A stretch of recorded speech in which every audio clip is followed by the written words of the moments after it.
Camp से अनिल विज इस वक्त पीछे चल रहे हैं। बड़ी जानकारी, बड़ी खबर। अनिल विज की ओर से यह दावा किया गया था कि अगली मुलाकात मुख्यमंत्री आवास में होगी। उनकी ओर से यह भी दावा किया गया था कि सबसे सीनियर होने की वजह से मुख्यमंत्री की जिम्मेदारी उनको मिलनी चाहिए। लेकिन अंबाला कैंप से अनिल विज 1200 वोट से इस वक्त पीछे चल रहे हैं। ये इस वक्त की बड़ी खबर सुनते हैं, उनका बयान सामने आ रहा है। जब उम्मीदवार सुबह 6 बजे लोगों के दरवाजे तोड़ने शुरू कर देते थे और मैं यही होता था, मैं तो चौक को कभी नहीं छोड़ा। मैंने चुनाव लड़ा है, हरियाणा का सबसे ज्यादा ऑर्गेनाइज चुनाव लड़ा। सर, अभी आप खुशी में गीत गा रहे थे, जरा 2 लाइनें अगर हो जाए।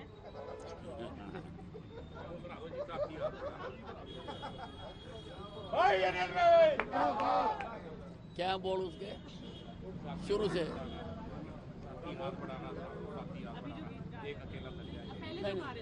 चाय नहीं पी रहे, उससे ज्यादा गाना गा गा के सुना रहे हैं। लेकिन अपनी सीट पर वो फिलहाल 1200 वोटों से ट्रेल कर रहे हैं। लेकिन दिग्गजों पर ऐसा लगता है कि जनता का प्रहार इस बार हुआ है। अगर यही रुझान नतीजों में तब्दील होते हैं, ये 1200 वोट से पीछे चल रहे हैं। 2000 वोटों से विनेश फोगाट जुलाना की सीट से पीछे चल रही हैं और उनको एक बड़े फेस के तौर पर कांग्रेस पार्टी ने इस बार प्रोजेक्ट किया था। हालांकि भूपिंदर हुड्डा एक क्लियर मार्जिन के साथ 22,000 वोट से आगे चल रहे हैं। अभी तक के जो नंबर्स आए हैं उसके मुताबिक नायब सिंह सैनी अपनी सीट पर, लाडवा सीट से पर आगे चल रहे हैं।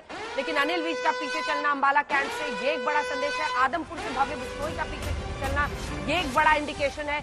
ऐसा लगता है कि कई सारे जो दिग्गज हैं वीवीआईपी से, दुष्यंत चौटाला, सोचिए आप चौथे 5वें नंबर पर वो मौजूद है अपनी सीट पर उचाना कला से। तो ये साफ इशारा है कि लोगों में गुस्सा उन इंपॉर्टेंट लोगों के लिए जो शायद कुछ कर नहीं पाए उनके लिए। बहरहाल अभी नतीजों का इंतजार करना होगा। बड़ा सेंसिटिव होता है इंडिविजुअल्स पर बात करना, क्योंकि अभी शुरुआती रुझान है। लेकिन हमारे साथ से जफर इस्लाम और रागिनी नायक दोनों बने हुए हैं। जफर साहब, आपके पास आते हुए, अब देखिए मामला 1 घंटे से लगभग स्टेबलाइज कर गया है। थोड़ा अभी भी इंतजार करना होगा। लेकिन जम्मू कश्मीर में देखिए ना, जहां पर नेशनल कॉन्फ्रेंस और कांग्रेस की सरकार बन रही है, वहां पर अनुच्छेद 370 हटने के बाद आप 25 से 3, जहां पर 43 सीटें अब जम्मू में हो गई थी, वहां पर आप 25 से 28 पर पहुंचते हैं। लेकिन हाँ, ये बड़ी कामयाबी कहलाएगी अगर हरियाणा में तीसरी बार आप इतने क्लियर मैंडेट के साथ वाकई सरकार बना लेते हैं। जफर साहब, दोनों पर जवाब। अंजना जी, हरियाणा में तो सरकार बन ही रही है और अब नहीं, हरियाणा में तो सरकार बन ही रही है। जो संकेत भी साफ आपको दिख रहे हैं, आपके चैनल पे भी और बाकी चैनल पे भी दिख रहा है। लेकिन चूंकि आप जम्मू कश्मीर की बात कर रहे हैं, जम्मू कश्मीर में भी हमें पूरा भरोसा है कि अपने सहयोगी दल के साथ हम सरकार बनाने में कामयाब रहेंगे। अभी जो रुझान दिखा रहे 27 सीटों में हम आगे हैं जम्मू क्षेत्र में। मुझे लगता है वो आगे थोड़े 1-2 घंटे के बाद वो पिक्चर और भी क्लियर होगा, नतीजे और भी साफ दिखेंगे आपको। और हम वहाँ पर कौन से सहयोगी दल आप मान रहे हैं? ये अशोक सिंघल हमारे सहयोगी हमारे साथ जुड़ गए हैं और भूपिंदर हुड्डा उनके साथ है। एक सेकंड रुक जाइए, भूपिंदर जी उनके साथ है, बात कीजिए, क्योंकि अब तो बाजी पूरी पलट गई है। अशोक, देखिए अंजना, अभी मैंने भूपेंद्र हुड्डा से हालांकि पहले बात की थी, लेकिन अभी वो थोड़ा व्यस्त हैं अपडेट्स लेने के लिए अलग अलग कॉन्स्टिट्यूंसी का, पोलिंग बूथ्स का। तो अभी थोड़ी देर में वो बात करेंगे। हालांकि मीडिया से खूब बात की उन्होंने, लेकिन उनसे जो बात हुई उनका ये कहना है कि वो कॉन्फिडेंट है। अभी भी बहुत सारे राउंड बचे हैं, ऊपर नीचे चुनाव में होता रहता है मतगणना के दौरान।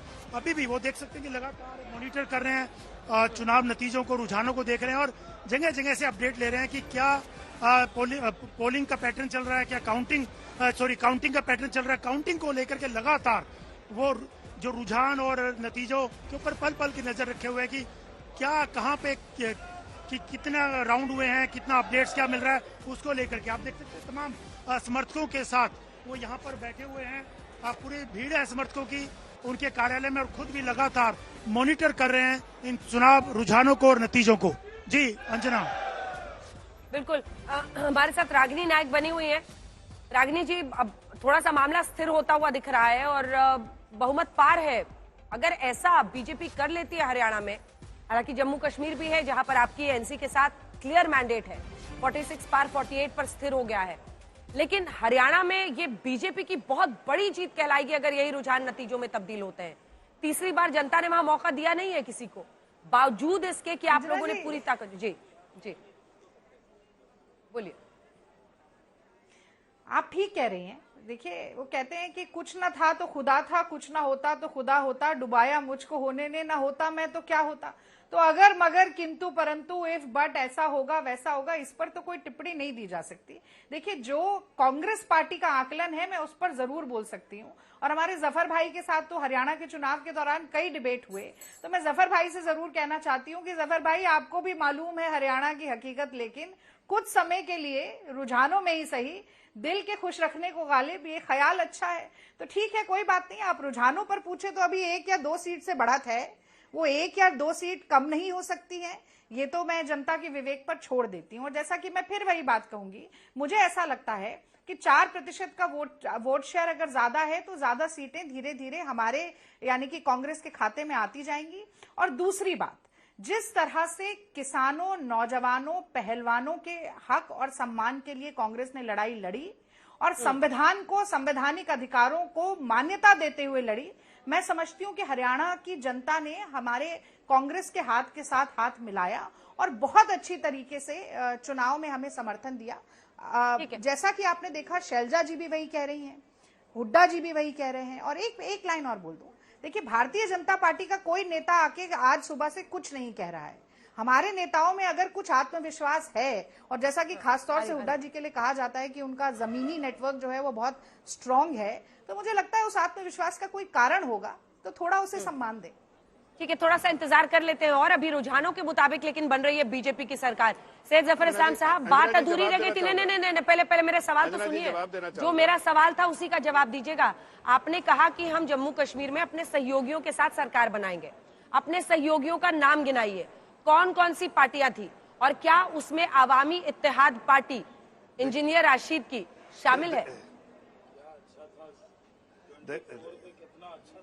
देखिए अंजना जी, जब मैं कहता हूं सहयोगी मतलब लाइक माइंडेड पीपल, जो लोग एब्रोगेशन ऑफ 370 या 35A जाने के बाद वहां जो खुशहाली आई है, जहां वहां पर जो लोगों में एक उत्साह आया है, उन लोगों के समर्थन से जब वो जीतते हैं, चाहे इंडिपेंडेंट जीते, वो हमारे साथ जरूर आएंगे। इसलिए कि उन्हें भी चाहिए, उन्हें भी, उनकी भी ख्वाहिश है कि वहां पर विकास बढ़े, वहां पर जनता की और खुशहाली बढ़े, और इसलिए वो उन लोगों का दामन छोड़ना चाहते हैं जिन लोगों ने वहां सत्ता में रहकर बराबर जनता को तकलीफ दिया। और साहब, आपने सहयोगी दल कहा था, एग्जैक्ट यही वर्ड कहा था, सहयोगी दल का नाम तो बताइए, कौन लाइक माइंडेड पीपल, कौन से इंडिपेंडेंट, नाम बताइए। अरे मैं तो सहयोगी मैं दल उनके नहीं, मैं तो अंजना जी कह रहा हूँ, मैं तो सहयोगी कह रहा हूँ, अपने सहयोगियों के साथ, जिनकी मानसिकता एक है, जिनकी सोच एक है, जो चाहते हैं देश आगे बढ़े, जो चाहते हैं जम्मू कश्मीर आगे बढ़े, और जो आर्टिकल 370 के खत्म होने का जश्न वो भी मांग रहे हैं। इसलिए मैं उनको अपना सहयोगी मानता हूँ और उन्हीं के साथ सरकार बनाएंगे।